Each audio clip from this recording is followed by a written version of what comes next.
Hello दोस्तों, सिंधवाज के साथ मैं हूं कुर्बान पंवर। मुल्क में बढ़ती हुई महंगाई, पेट्रोल की कीमतें बढ़ रही हैं।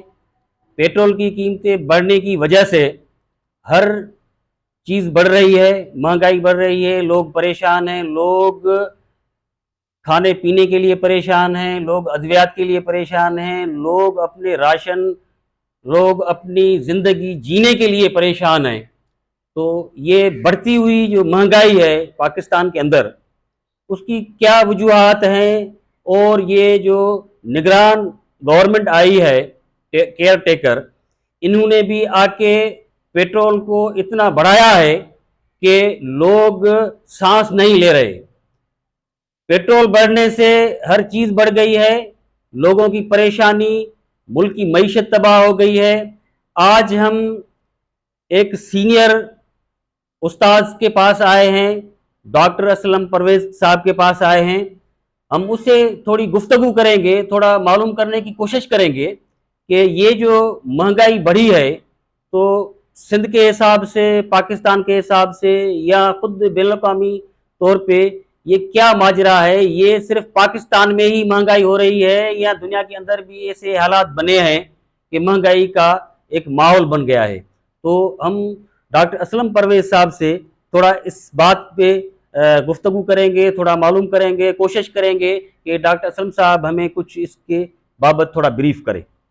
शुक्रिया मोहतरम कुर्बान पंवर साहब।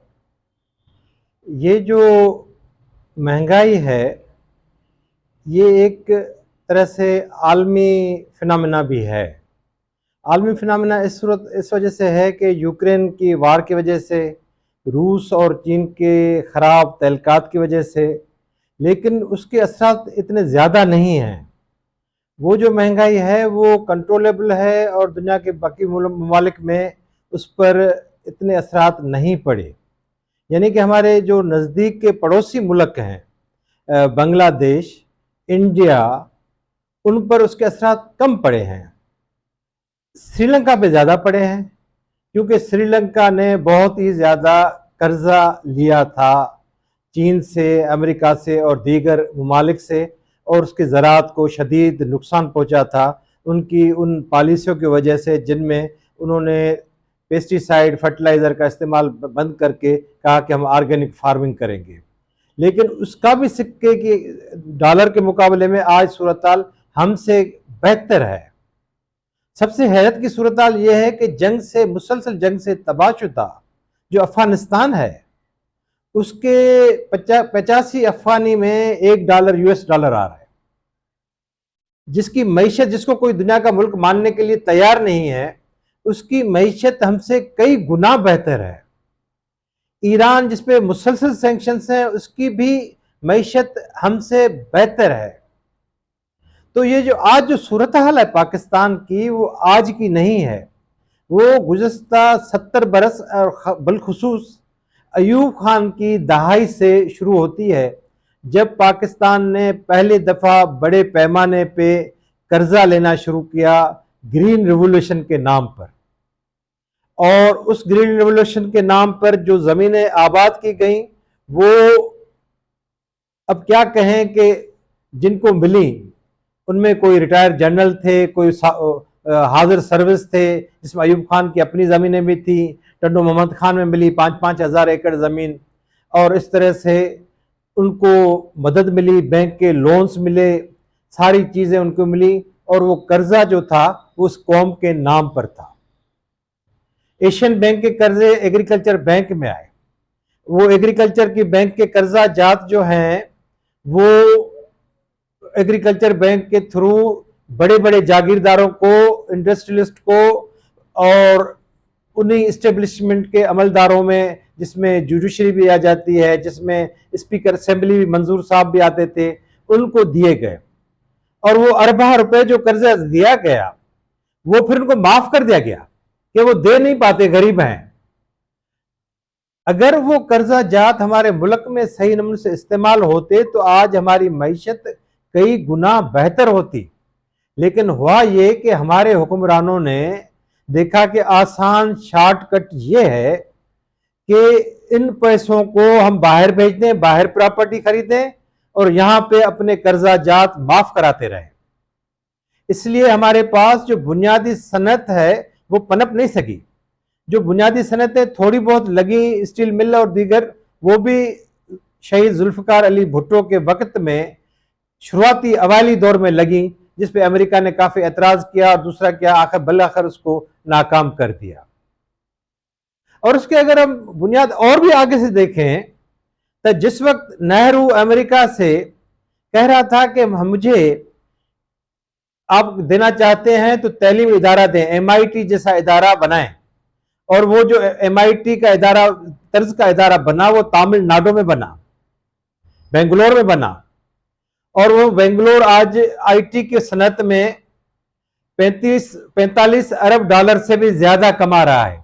और सिर्फ वो कमाना काफी नहीं है, आज गूगल का हेड और दूसरे जो बड़े बड़े हेड हैं अमेरिकन कंपनियों के, वो सब इंडियन ओरिजिन के हैं, इंडियन नजाद हैं, और उसकी वजह से वो सरमाया भी आ रहा है, उनका पॉलिटिकल क्लाउड भी है। आपको पता है उन्होंने, हमारी जो लियाकत अली खान गए, उन्होंने क्या मांगा? क्योंकि वो हमारी मोहब्बत अफवाज के हाथ में थे, तो उन्होंने कहा कि हमें इंडिया से डर है, हमें आप जो प्रेसिडेंट साहब, उस वक्त जो अमेरिका के सदर थे प्रेसिडेंट साहब, हमें आप बहरी जहाज दें, लड़ाका जहाज दें। और American president, okay we will do it. और उन्होंने जो उनके पुराना खस्ता हाल जो काम के नहीं थे, वो एक जहाज और 2-3 फरगेट उनको अमेरिकन आर्मी के निगलेक्ट शुदा वो उनको भेज दिए। ये हमारे प्राइम मिनिस्टर की सोच थी कि हमें ये चाहिए, और वो इंडिया के प्राइम मिनिस्टर की सोच थी जिसके बदौलत आज उनका जो है सैटेलाइट वो चांद पे उतर गया है, और हम यहां आटे और दाल रोटी के चक्कर में परेशान हैं।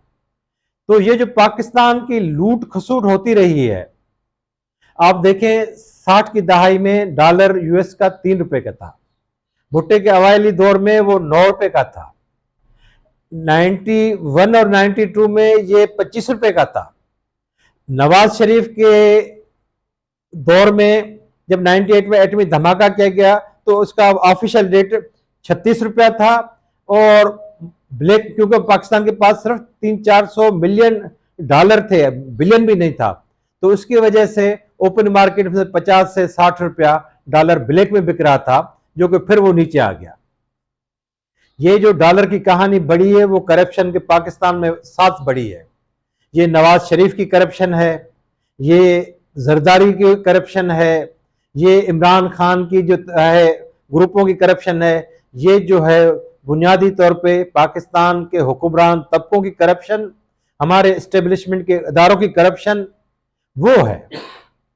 आप देखें हमारे जनरल साहब, हमें उनसे बड़ी मोहब्बत है, प्यार है, रिटायर्ड जनरल बाजवा साहब, वो क्या करते हैं? अपने प्लाट बेचते हैं और उसमें डॉलर खरीदते हैं और बाहर भेज देते हैं। जिस फौज के कमांडर का पाकिस्तान से इतनी मोहब्बत नहीं है कि वो यहां रहे, वो अपने सरमाए का बुनियाद वहां बना रहे हैं।